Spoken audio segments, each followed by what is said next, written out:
During World War II, the Soviet Union was faced with the challenges of rapidly advancing its military capabilities to counter the German invasion. In this context, various unconventional and experimental ideas were explored, including the concept of deploying tanks from air. The Antonov A-40 was a Soviet experimental glider attached to the T-60 light tank. The idea was to create a glider that could carry a tank into battle zones, allowing the tank to be rapidly deployed to areas where it was needed without relying on roads and railways. The T-60 light tank was stripped of its tracks and certain components to reduce weight. It was equipped with large, detachable skis that would aid in landing and provide some level of mobility on snow and rough terrain.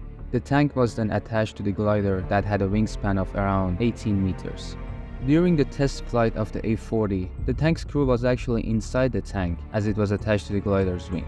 This meant that the tank commander had the role of piloting the tank during the glider's flight, steering its track to help maintain balance.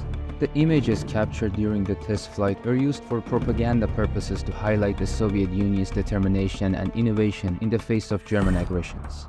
The images portrayed the A-40 as a symbol of Soviet ingenuity, even though the project did not lead to practical military use. The concept of deploying tanks via gliders faced numerous challenges. The weight of the tank combined with the difficulties of landing a glider carrying a tank made the idea impractical. Additionally, the design led to instability during the flight, and the tank's engine wasn't powerful enough to provide sustained ground mobility after landing. These limitations led to the abandonment of the project. The Antonov A-40 remains a curious example of experimental military innovation during wartime.